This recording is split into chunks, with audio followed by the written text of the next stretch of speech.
Dear leaders అందరికీ నమస్కారములు. ముఖ్యంగా రైతులు గమనించగలరు.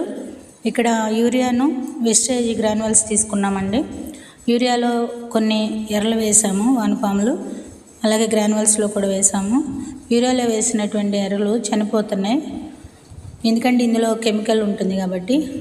ఈ రసాయనిక ఎరువులను వాడడం వలన భూమి సారాన్ని కోల్పోతుంది, ఎర్రలు చచ్చిపోతున్నాయి. ఎర్రల నుండి రిలీజ్ అయ్యే కార్బన్ పదార్థం కూడా భూమికి లభించడం లేదు యూరియా మూలంగా. కాబట్టి వెస్టేజ్ గ్రాన్యువల్స్ అనేది వాడడం మూలంగా ఎర్రలు బ్రతుకుతాయి. అలాగే ఎర్రలు చేసే పనిని కూడా ఈ వెస్టేజ్ గ్రాన్యువల్స్ చేస్తాయండి. అంటే భూమిని గుల్లబారు చేస్తాయి, భూమికి సారాన్ని ఇస్తాయి. ముఖ్యంగా ఏంటంటే ఈ గ్రాన్యువల్స్లో ఇది హ్యూమిక్, పల్విక్, హ్యూమస్ అనే ఖనిజ పదార్థాలు ఉంటాయి కాబట్టి భూమి సారాన్ని కలిగి ఉంటుంది.